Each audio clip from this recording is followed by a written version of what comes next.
this year there are 17 statewide propositions, from tax relief for homeowners and businesses to new rules on bail and even investments in water infrastructure.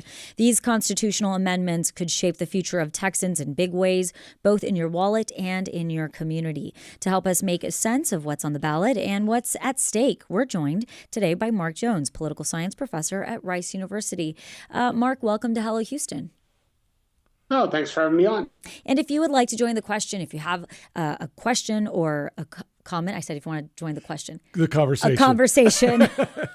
Give us a call, 713-440-8870. Okay, so Mark, Frank and I were looking at the different propositions, and right off the bat, what is one that you are like, you all, when you get to that voting box, you need to know about this proposition? What do we really need? What do we really need to know? Yeah.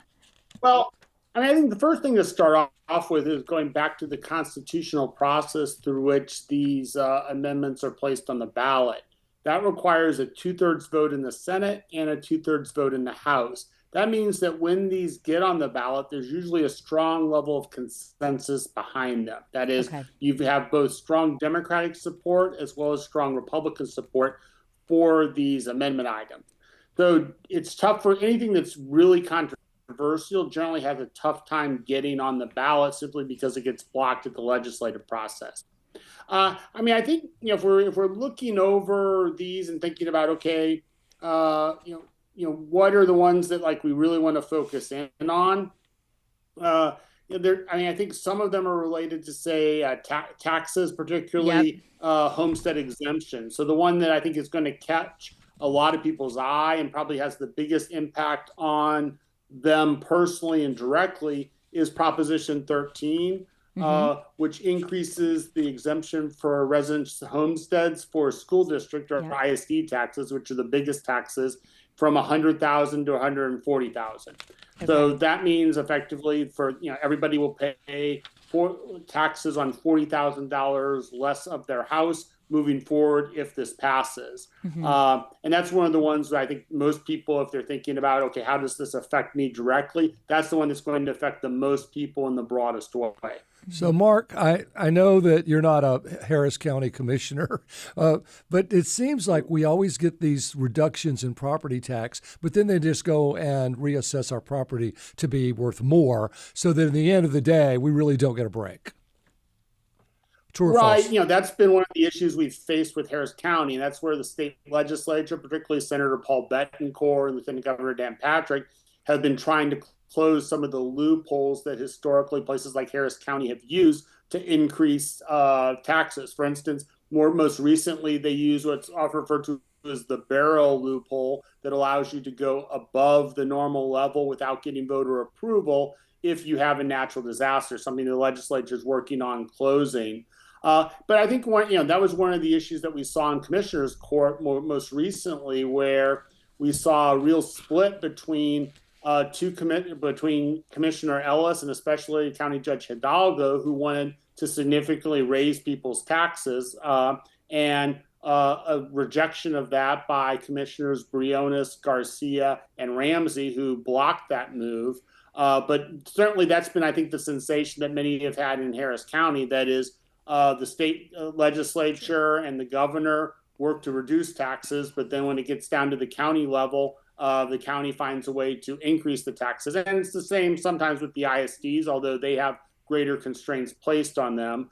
What this will do, though, is while you as a homeowner would pay less for your school property tax, the school districts are kept whole. That is, the state's providing money in the budget to make sure that the school districts don't lose any money from this.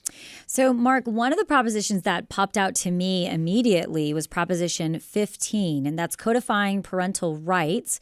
And the ballot language is the constitutional amendment affirming that parents are the primary decision makers for their children. Can you talk to me a little bit about the intent behind this and why this is essentially a proposition? Well, this is one of those more symbolic pieces of legislation that just wants to clarify that it's that in terms of parents and in terms of things like schools, that the people who have the right to determine what's best for their children are the parents rather than, say, government. But this is we often see this on a lot of these items. This is more of a symbolic piece of legislation that's designed simply to show that the Texas lawmakers are signaling that it's parents who should be deciding what's best for their children, not the government. So what, Mark, would happen if the parents sent a note to the school saying, please take the 10 Commandments off the wall? Well, you can conflict with state we have state law. Just because parents are the primary decision makers doesn't allow them to break the law. But this is more symbolic in the sense that it says that when push comes to shove, and if it doesn't contrary our existing law, parents should be the ones that make the key decisions about their children's lives, not the government. But you definitely don't have the ability to. It doesn't overturn existing law. Well, I don't know about law versus policy. What about the parent who says, please call my child John instead of Jane now? It's fine with me, and I'd like that made in the public record at school. Would they have that once right? Again, it's their primary. This is mostly symbolic legislation, so there's really it would revolve around the interpretation of it in the courts. But the legislation itself doesn't really speak to that. It just sort of says generally that parents should be the primary decision makers. And once again, it's symbolic legislation in the sense it's signaling from Republicans and others that parents should be the ones making key decisions for their children, but that doesn't allow them to do whatever they want to do. Yeah, I get it. Doesn't mean anything. So pretty much. Mark, there were two propositions that we have talked. We've had full-on segments right here on Hello Houston about. The first one is Proposition 3, bail reform, and then we also did one about Proposition 14, funding for dementia research and prevention. I want to start with Proposition 3, bail reform. So the ballot language will say the constitutional amendment requiring the denial of bail under certain circumstances to persons accused of certain offenses punishable as a felony. Walk us through this one, because I know that there have been advocate groups that have spoken partially for it, that it's kind of an interesting proposition in regards to bail reform. Walk us through that. People. Yeah. Well, right. So, one of the critiques of, and this has been directed by the governor and others towards Harris County and Harris County judges, is that they often let people out on bail who have committed violent crimes. That could be murder, it could be rape, it could be human trafficking, and that you have these dangerous individuals who at least the majority of the public agrees should not be allowed to be out on bail while they're pending trial. Now, the response you often get from some of the judges is that their hands are tied, and that's correct, that under this current state constitution, it's very difficult for judges to completely deny bail. That is, it's very constrained. So what this will do when it passes, and it's virtually certain to pass, is it will allow judges to deny bail. And in fact, it will mean that effectively you won't be able to. It's better said, the judges will have a greater ability to deny bail if they want to. Now, they still will have to actually follow through with it. But at least what this will require that a large group of people who commit murder and commit other serious crimes are not allowed to be provided bail. So it both, in one way, ties the hands of judges, meaning they will have to deny bail. But it also, I think, it allows judges who want to deny bail to do so, something they presently can't do. Now, one thing that, there's a loophole that, that could occur with this is that while judges who want to grant bail but are not allowed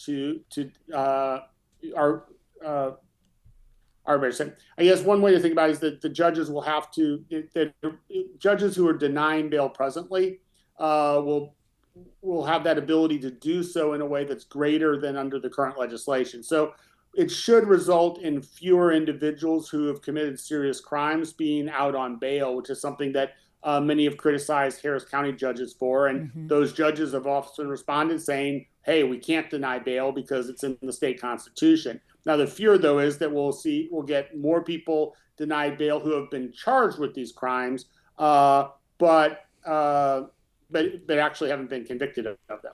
Okay, let's move to the bill about dementia and what $3 billion Proposition 14 would be put aside to create a whole dementia research center. It sounds like a great idea, but $3 billion with dementia research it's going to be gone by Tuesday. I mean, it takes so much money for dementia research.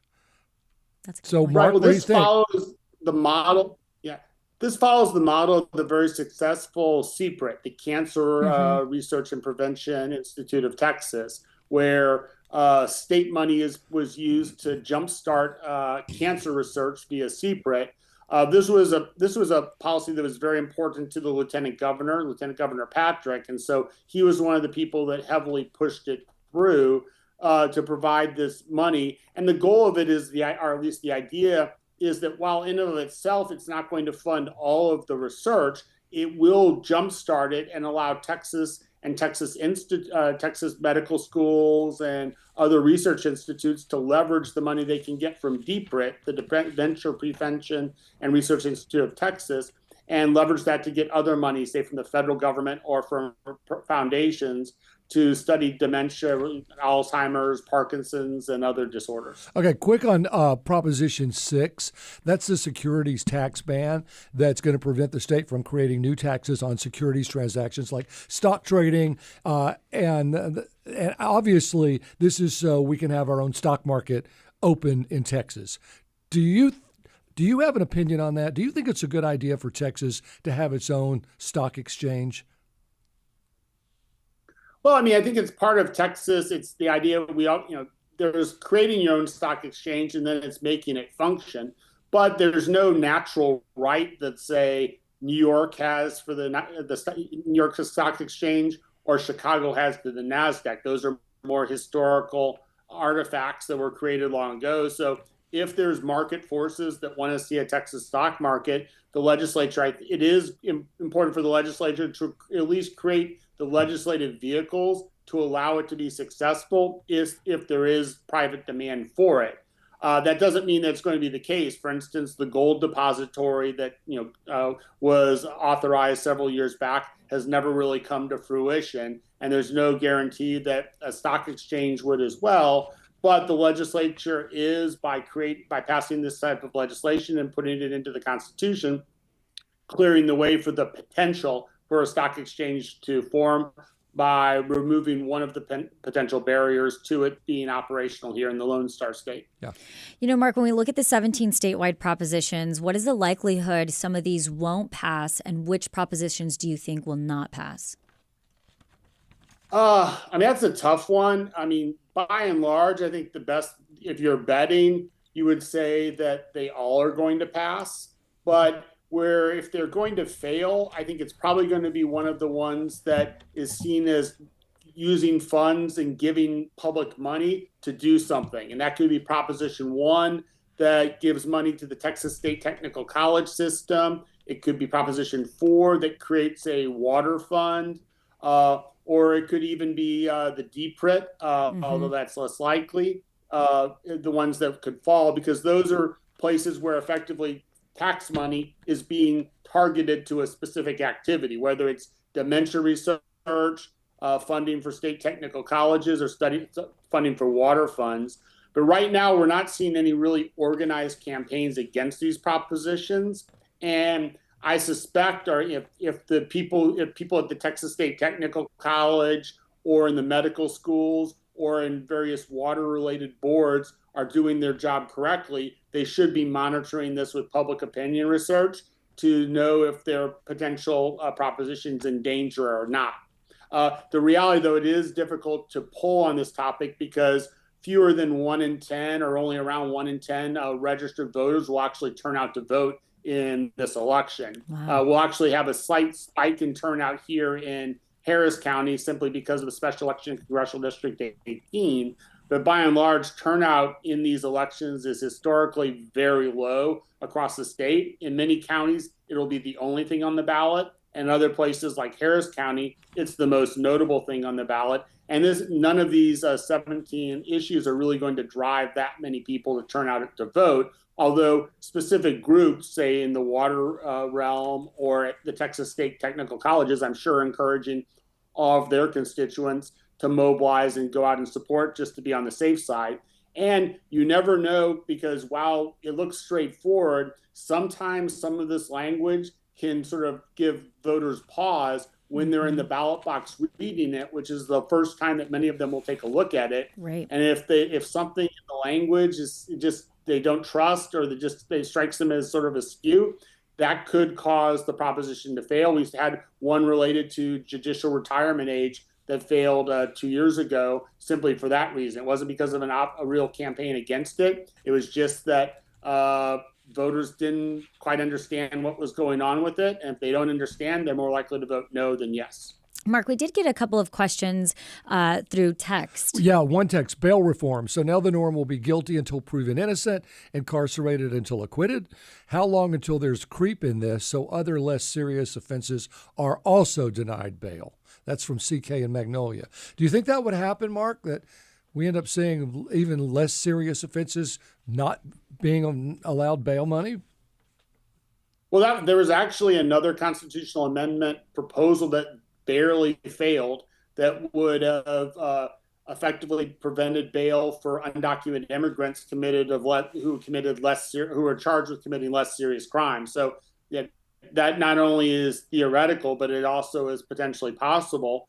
And then what we're likely to see is once this goes into force, there will be some Democratic judges who will try to find loopholes around it in some instances. And so generally every action like that will elicit a reaction from Republican lawmakers in Austin in the next legislative session in 2027 to try to close those loopholes. And so I think what this does suggest is that we're going to see an evolving process where the Republican majority in Austin, with some strong Democratic support in some instances, tries to reduce the ability of certain offenders to obtain bail. Like I said, here it targeted those charged with violent crimes, which is very popular across the majority of voters. But there also was a constitutional amendment related to undocumented immigrants that came close to passage. Okay. Mark, we did also get one quick question. Melody Locke on YouTube says, regarding parental rights, the Proposition 15 that we talked about, codifying parental rights, is there anything about immunizations in there at all? No, I mean, the legislation itself is just really vague. Okay.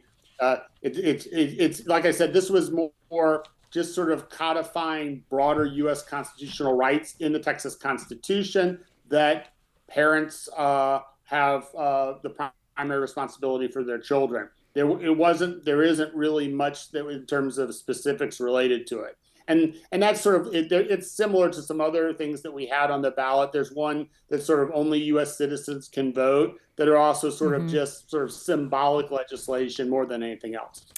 Mark Jones is a political science professor at Rice University. Mark, thank you for joining us today on Hello Houston. Oh, thanks for having me on.